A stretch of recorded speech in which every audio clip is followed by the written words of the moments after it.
This is my pipe and this is my life, but where's my wife?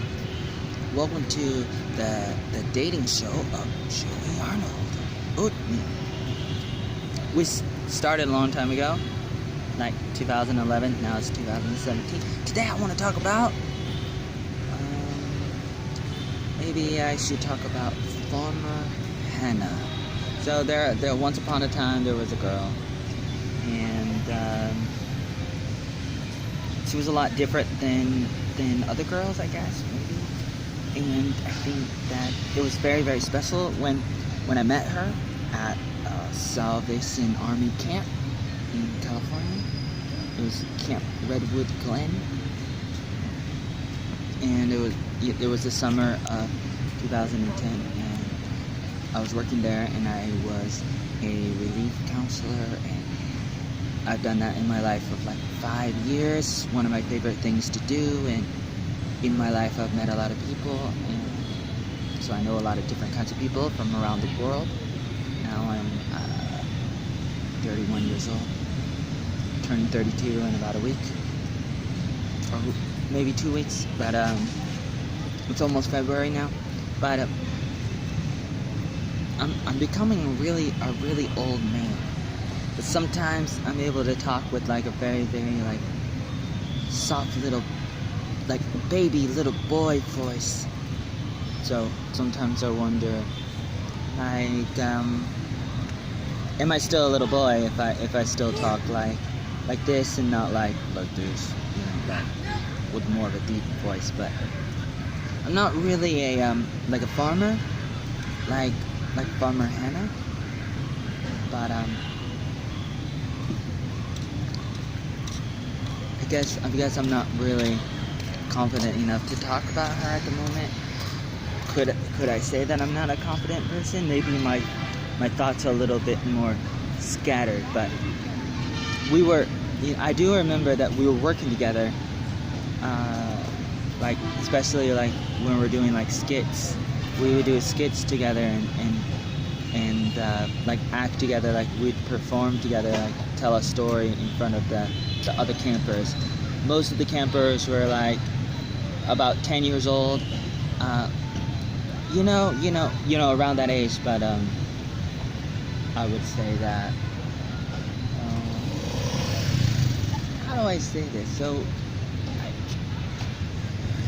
think that we were only friends, and so I'm not here to tell you that we like connected, that we were like boyfriend and girlfriend. That never happened. But I thought about it, but not really. I didn't really think about it a lot, because at that time, when I was about 25 years old, like I was still kind of like, maybe like I would get over other relationships, like not really relationships, can I say, just like, you know, like a crush, like lust, like infatuation, like, you know, you look at somebody, you like somebody, but then it doesn't work out because maybe you don't put the work into it to make it work, to make it last. You know, obviously, you know, I'm not here to try to tell you that I'm a love doctor. I would love to be a love doctor, but I'm not even a farmer. How could I be a love doctor? But I really would like to tell you more, but my thoughts are a little bit scattered. That's why I never really get things done, because I'm always like all over the place. But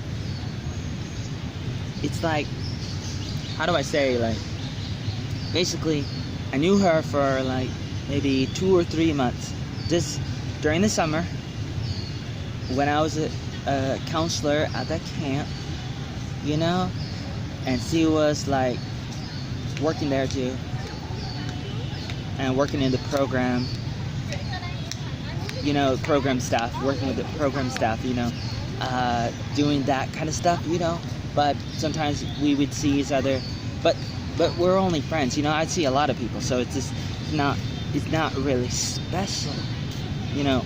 My relationship with this girl wasn't really special, so for me to talk about her is a little bit maybe unfair, because she could be out there somewhere and she could see this video and she'd be like, oh man, that damn little Joey talking about me again, man.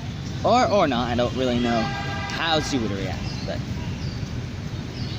basically, if I do decide to put this video on the internet, I can come across as that crazy little creepy little boy, you know, that creepy little boy, you know, kind of thing. Which I tend to do, actually. I upload everything, almost everything.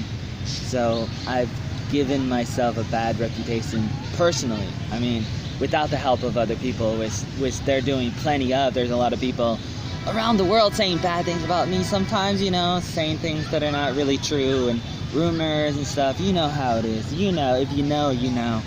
You can tell other people who don't know, who don't know. It seems like they don't know, and they're like, they believe in the lies.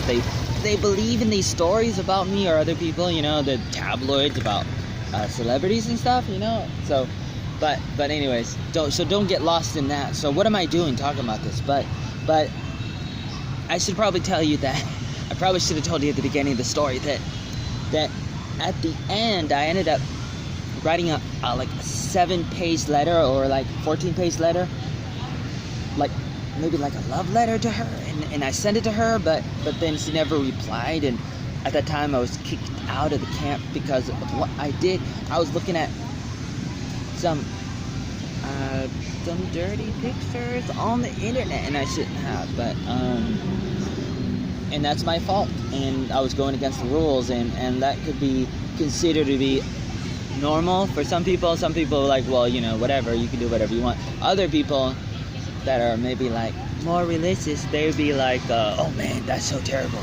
Especially if you do it where, like, you know, like little kids can see you, maybe that's kind of like a bad thing. But you know, that's the topic for another time. Kind of, you know, I'm kind of saying something that's like kind of not a part of my story, but kind of is. But I just want you to know that basically I sent the letter to her, and maybe I was coming across too strongly, and so the moral of the story is, I don't know what it is yet. I don't really know if I made a mistake or not, because it seems like nothing happened from it, except for that now I'm able to tell the story, or not really able to tell the story very clearly. Even though I'm a self-declared storyteller, I still struggle to tell stories, because the style that I tell stories is to tell stories while telling 100 other stories, like rabbit trails at the same time, going all over the place like a mad hatter, like a mad scientist.